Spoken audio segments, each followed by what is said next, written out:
All right, cool. Hi, everyone. Okay, good morning. That's a lot of messages. It's nice to have everyone here. My name is Ayo, and this talk is called the SysDsgn Ethos. And it's basically my attempt at explaining what SysDsgn is about and what kind of characteristics or culture we want to build as a community, and what we want every engineer that kind of comes through our programs to leave with, right? And first, I'm going to start with what SysDsgn is, um, what we've done so far, what we're trying to build as a community, and then we'll talk about the ethos. The ethos will essentially be like it's kind of sound like I'm preaching at you, so please bear with me. And if you have questions, I would really love them. So as we go through the program, or as we go through the talk, if you have questions, please ask. All right, so let us go. So I guess to start, I want to talk about, so SysDsgn is co-founded by 3 people. I'm just one of them, and the other people are Bayo and Chidi. So both of them have a lot of experience. Chidi is, chasing the startup life now, and he's doing pretty well. Bayo is a technical leader and manager. He's like led a lot of teams, and yeah, all 3 of us are co-founders of SysDsgn. So this is my definition. I think if you ask people in the community, they'll kind of define it in different ways, but you kind of would see the theme stick, right? So SysDsgn is a community for the curious, the obsessed, and the passionate. I don't think you necessarily have to be all 3, but you definitely have to be one of those. And SysDsgn is also a community dedicated to discussing, teaching, and advancing the practice of software engineering within Africa and beyond. And what that means is a lot of the programs you would, so in the next slide, we'll talk about some of the programs we've worked on so far. You would see that a lot of them fit in these 3 categories. We're either talking about tech or teaching it or trying to advance it in some way. And the premise of this is that we believe that, so the 3 co-founders, we believe that if you kind of have, you're kind of shaped by the people around you. A lot of things are also kind of limited by the people around you. And so if you have the right environment and you have the right people, with people who are sharing like a common vision and are excited by similar things, we would be able to accelerate people's growth exponentially. And so, yeah, that is what SysDsgn is. Let's go. So a bit of history. So SysDsgn kind of started as, we kind of were had parallel lines. So Bayo had this, so Bayo actually was the one that opened the SysDsgn Twitter account. And it used to be called System Design Tuesdays. I don't know who remembers this, but he opened it in 2020. And he had I think it was 2020, and he had a thread. So he would ask a question every Tuesday, I think. And it's like, it'd be an architectural question about, how would you build a system? Or how do you do this thing in this scenario? And people were responding to the thread. And then we used to have calls about the questions. And in parallel, Chidi also started a Discord server that was kind of trying to do the same thing. So trying to create like a space for people who were passionate, people who were building things, and wanted a community of other people like them. And I was doing this in private with like some group of friends where we would read stuff and talk about it. We would try to solve some problems. We would essentially be doing that. And then I also started like a community called Wolf Station. I'm sure, I don't know if you kind of follow me on Twitter or know about me on Twitter. I've talked about Wolf Station for like, a few years. And at some point we decided to, because all 3 of us are good friends, and we just talked about stuff and realized we were trying to do like very similar things. And so we decided to merge into one thing. So SysDsgn is kind of the merge the merging of all those three parallel lines. And out of SysDsgn, we've tried to create some structure. So we have SysConf, which is this conference. SysConf is an annual conference. I know we had it 2023, but not 2024, but it's an annual conference. 2024 was an interesting year. And so SysConf is this. We try to bring people who are like know what they're doing, people who are technical, people who are building things, people who are experts in their field. And this is distinctly different from being popular. So I think sometimes there's like false equivalence. You don't have to be popular to be super technical or like know what you're doing. And so we try to find people who know what they're doing and are able to share that knowledge with others, because we believe that like when you share knowledge, people get ideas, people get inspired, and people learn a thing or two about their own problems, right? So that's a SysConf. Then SysDsgn, we have a podcast. It's called SysDsgn Conversations, and we currently have, I think, 14 or 15 episodes, something like this, or yeah. I think we invited like 14 or 15 speakers, so I'm just trying to do one-on-one matching. And I kind of think about it like, so while the conference, for example, allows speakers have something like 30 minutes to talk, 30, that's 5 minutes, maybe 45 minutes. Yeah. In the podcast, we kind of have people that can spend, we kind of sit with people for an hour, 2 hours, and really talk about stuff. So it gives us some more time to kind of dig into things, talk about things they're building. And so it's kind of a similar thing to the conference, but we can go deeper in the podcast. So we've invited like authors of technical books. We've talked to people who are like CTOs in companies. We've talked to people who are building things. Yeah, we've had a lot of interesting conversations. Go to the podcast and listen. We're trying to be more consistent.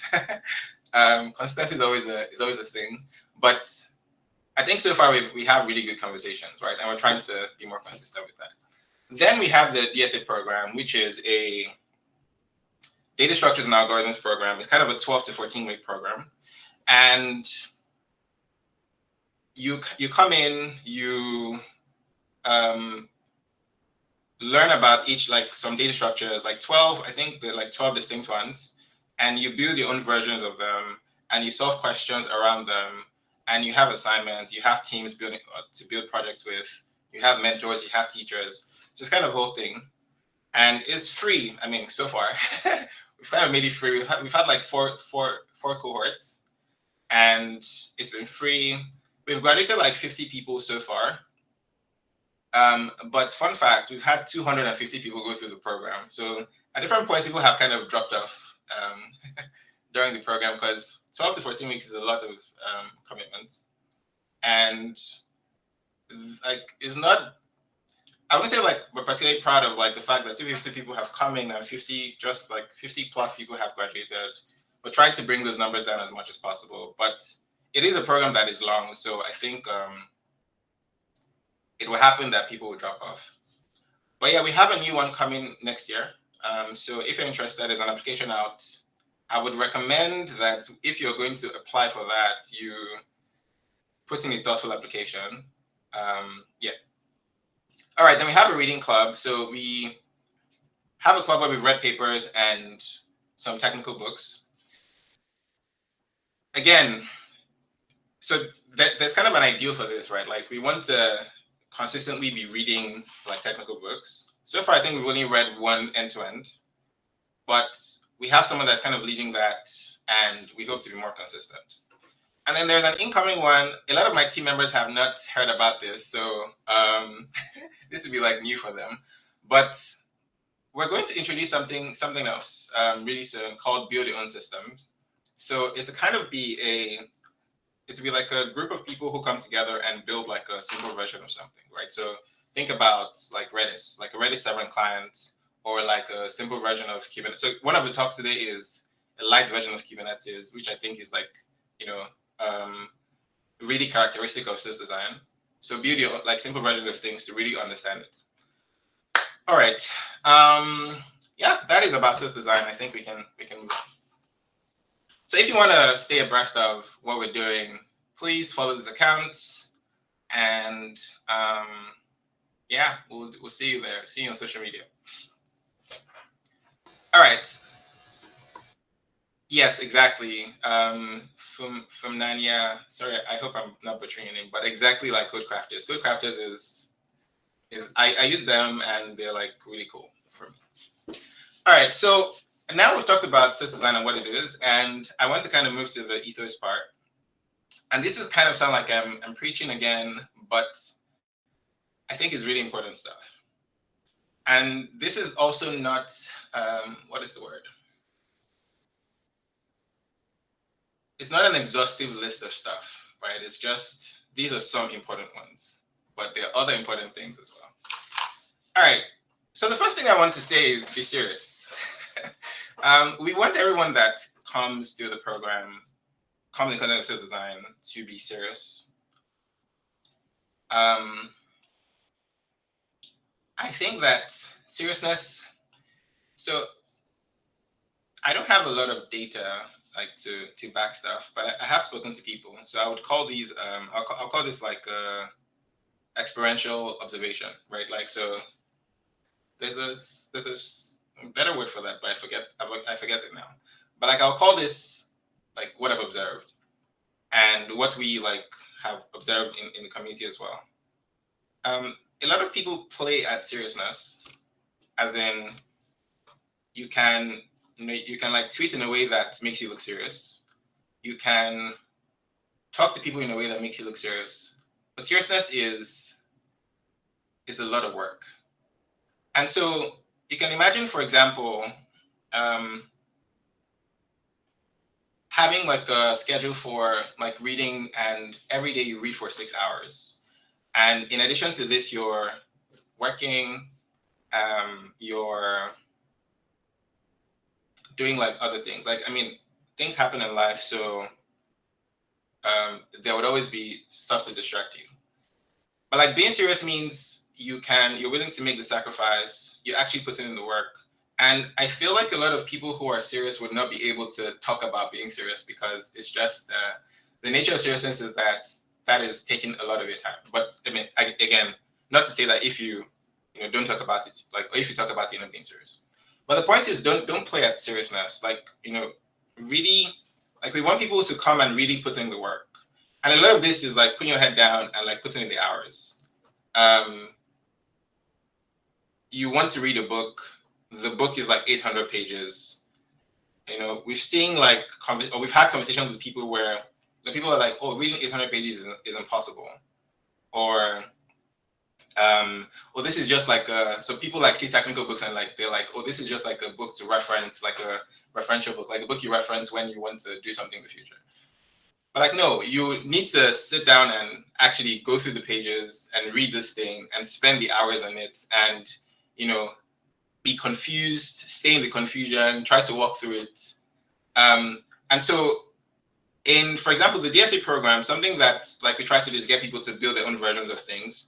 And you find that a lot of people kind of hit a wall initially where I'm not really sure how, I kind of know about this structure, but I don't really know how it works. And that's kind of the point. You need to stick with it and stay in that discomfort and spend the time you need. So I've told some people, for example, sometimes I'm reading like a technical paper and I need to read it like 7 or 8 or 9 times to understand what the paper is saying. I don't like, some people can read it like once, twice, and they're good. Sometimes I need to read like 10 more times. Sometimes I need to read technical books multiple times to understand like anything that they're saying. So the first thing I just want to say is be serious. Like a lot of people play at this, but being serious is actually a lot of work. If, think about like how much time you're putting into, another thing I want to say. So like a question to you, right? So some people also say like, oh, something is important to them, but then you kind of audit their lives and you ask questions about how they spend their time. And you realize that, oh, this is actually not important to you. You think it is, but it isn't. And so one way to like find out if you actually care about something is to think about how much time you spend on it. Like if you say you care about like being like, you know, good technically, like how much time do you spend on that? Like spend on improving yourself in that direction. So yeah, that is the first thing. We can talk more about this if you have a question. Second thing I have is focus on fundamentals. When we're starting the DSA program, a lot of people kind of had conversations with people about, oh, are you sure like this is really important for software engineers? Like I can kind of just work and, you know, I wouldn't use the things I'm learning here for like my job. And I think for me, like that personally should, one, like a misunderstanding of like what data structures are and algorithms are. And two, I think it also like reinforced for me that a lot of people are comfortable with a layer of abstraction that they should not be comfortable with. So like people are like fine with like, I mean, at the end of the day, it kind of depends on how low you want to go in the abstraction, like below the abstraction. But a lot of people are very comfortable like at a very high level of abstraction that kind of obscures anything that is happening underneath what they're building, right? If you've dealt with networks, if you've even dealt with programming languages, if you've dealt with, I don't know, like databases, like if you've built, they're like things that you build or things that you think about. We have a talk today about like understanding AI agents, which kind of comes as an outcome of like graphs as well. Like if you understand graphs, you can kind of think about how to build these agents properly. And I think like the intuition of the like data structures are really important for engineers, right? The fundamentals are important. Understanding the idea of like what a cache is, understanding what memory is, like how is memory stored, like how are things stored in memory actually. And you would find also that in some languages, for example, like in C, the way you arrange like variables actually matters for how you store things in memory. I mean, in other languages, it doesn't really matter, but some other languages, it kind of matters, and it helps you like structure your code properly. So my point here is, I think it's fine to learn how to use like your frameworks, learn how to use your libraries, learn how to like put things together. This is okay. But I would encourage, and this is something that for all of the programs we're doing in SysDsgn, all of the things we're going to do would be, like you would find that there's a lot of focus on the fundamentals. Like understanding if you're using like a data structure, like why does it work this way? Like why is it fast? Why is it slow? Why does it sometimes fail in this way? Like going into like your regex library and understanding like, well, how does this work? Going into like some other libraries that come with your languages and understanding why the language is like works this way. Like if we say, for example, like your language is garbage collected, like do you understand what that means in your language? Because in different languages are like implemented in different ways. Understanding what like a network is, like what is the TCP protocol like about? Like how does something I would say, for example, like understanding how TCP works can help you think about like building your own protocol. Like if you're going to, so when I was building like a toy Redis server, Redis and clients, server and clients, like understanding of TCP helped me think about building like a message protocol for the, because TCP essentially you kind of arrange things in like a header, you have a message, you have like all these other labels that help the protocol understand how messages are passed.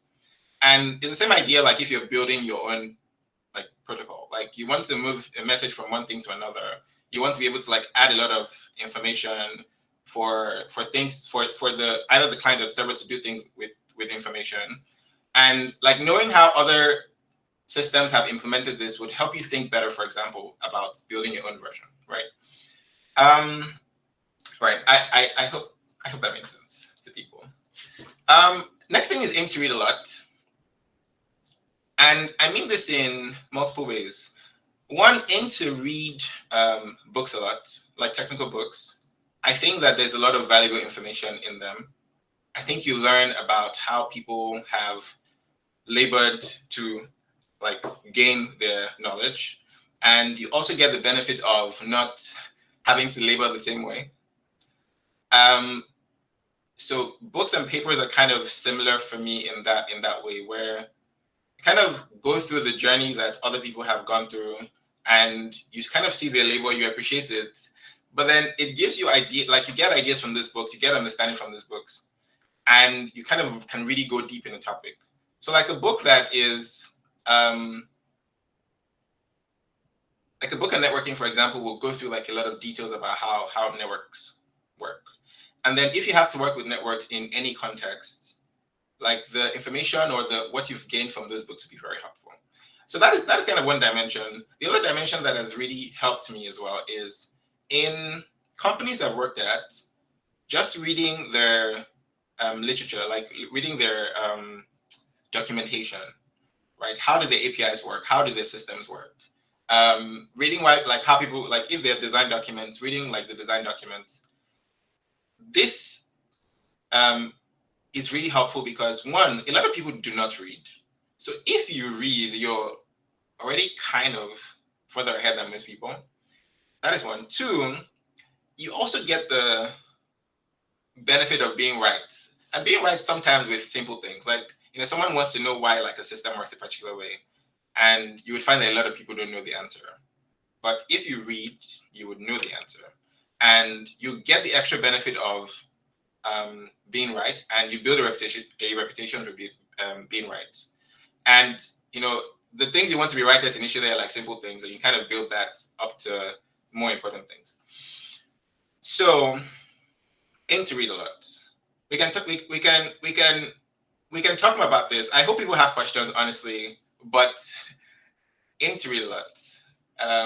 There is a lot of benefit you can get from like articles, engineering blogs.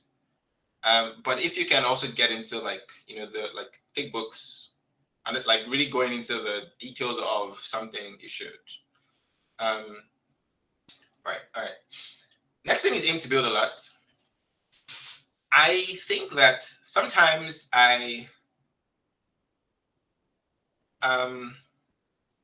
kind of found this in myself because I try to think about why I'm doing things a lot. And sometimes I've realized that at some point, I've realized that I used to decide not to build something because I was like, oh, I know how to do that. So I went to work on this other more complicated thing. Like this has happened to me like a few times. And when I catch myself doing that, I decide to just build a simple thing anyway, if just to prove to myself that I can build it. I think that just like I was reading an article by someone that was talking about how when you are in, like when someone says, for example, that they're not very good at math, like usually what that means is they're not good at the prerequisites for that thing that they want to do, like that thing that they want to solve. And I think it's the same thing for building. I think that if you build simple things, you would be able to build more complicated things. And the higher the frequency you have of building things, like the quicker you can kind of go from that simple to more complicated to very complex flow, right? So aim to build things a lot, aim to build things to understand, like test your own understanding of things, no matter how small they are. Because this is something that, I've had to be conscious of and had to like make sure that, there's nothing I'm despising, like nothing I'm kind of looking down on in terms of building. If you get an idea for something, even if you think it is simple, build it anyway. If you if you build it and you can get to the end, then yeah, okay, this is just confirmation that okay, yeah, I can do it. But usually, what would happen is you would like, and this is what has happened to me. You kind of get to you want to like do something and you realize, oh, actually, that didn't work how I thought it would, because again, the devil is in details. Like when I read the Paxos paper, I read the paper and it seemed like a nice read. It was like, oh, okay, yeah, this is how you kind of put things together. But then when you get into the details, you realize that you have to like make some nuanced decisions that are not very evident in the paper. And this makes sense because a paper is like a paper. There's like a limited number of pages and there's only so much that you can put there. So as you build things, you will learn stuff along the way. You would prove to yourself that you can build the stuff, and you would also kind of compound into you being able to build more complex things. All right. Next thing I want to talk about is imposter syndrome, and this is how I personally handle this in my life, and how we kind of treat this as in like SysDsgn. I think I don't think I can talk exhaustively about this topic, to be honest. But in my personal life, whenever like I felt imposter syndrome, I treat it as a signal for, oh, there's something I think I can do. And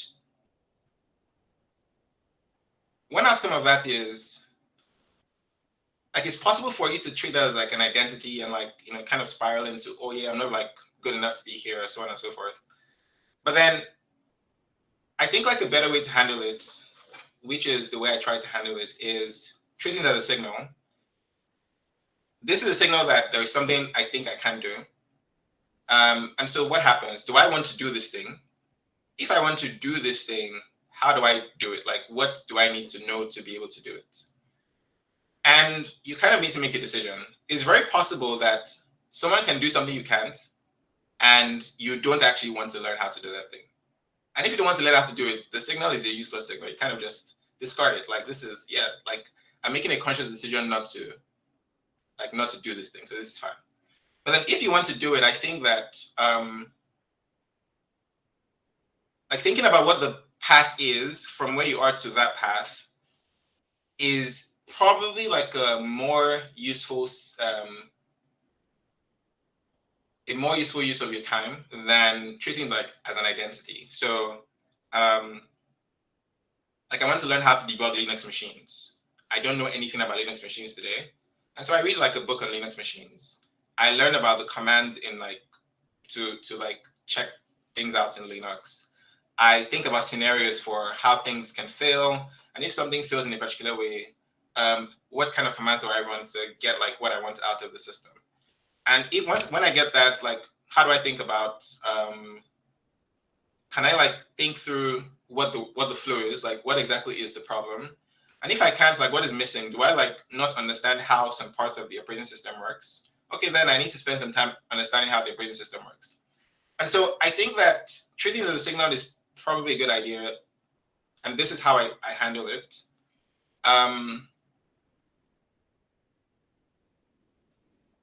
I find that a lot of people like treat it as an identity, and they kind of get stuck there. And I don't think is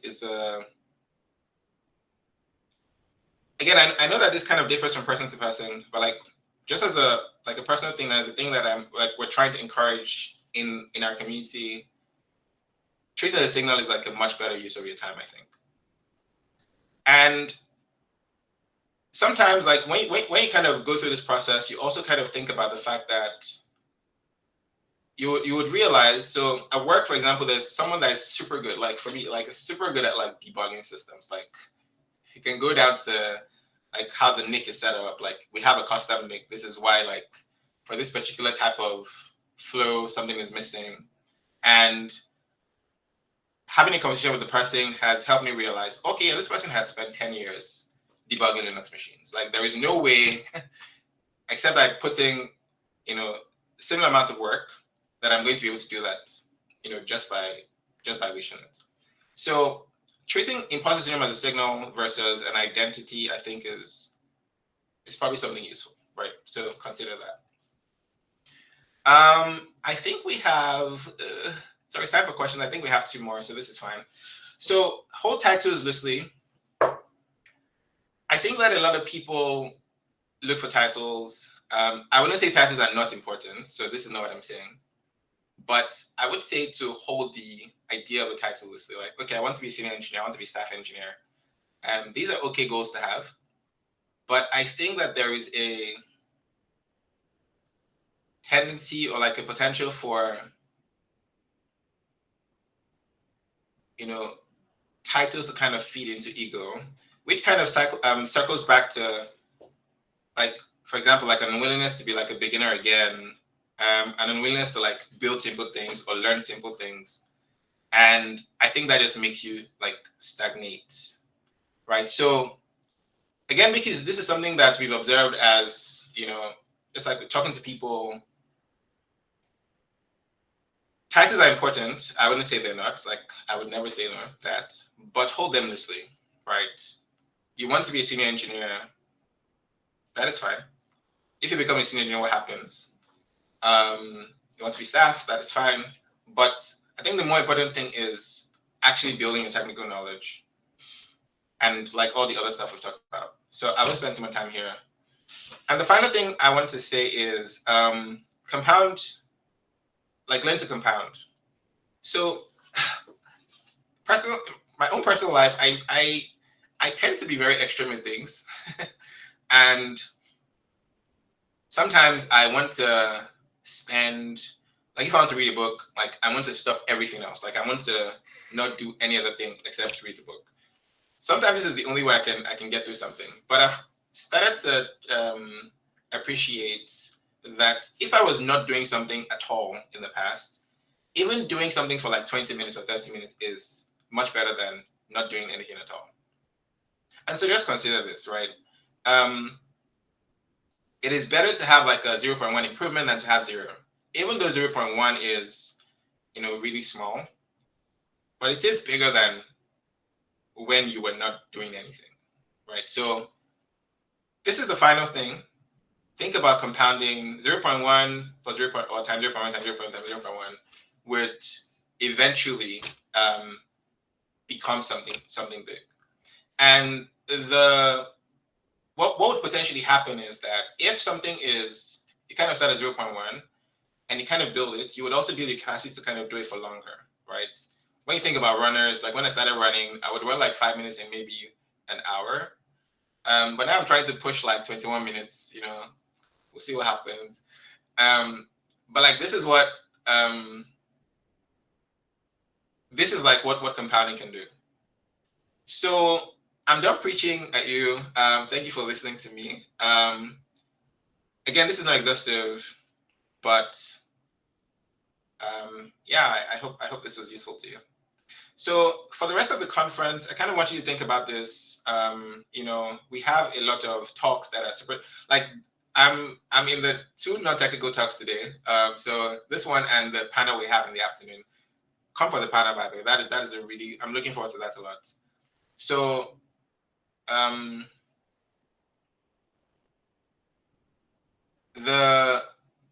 as you go like in the conference today, like aim to learn a lot. Think about the stuff that you're hearing, ask a lot of questions, engage, meet people. And yeah, I hope you enjoy like the rest of the day. Thank you so much for listening. I think we have maybe 1 minute for questions. I don't know if anyone had any. I don't see anything in Q&A, but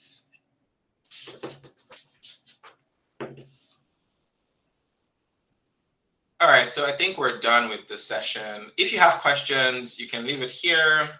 I would also be around and about somewhere today. So thank you so much. Awesome. Thank you so much, Ayo. I will be ending this session now. So we have 5 minutes to prepare for the next one. But yeah, all right. thank you. Bye.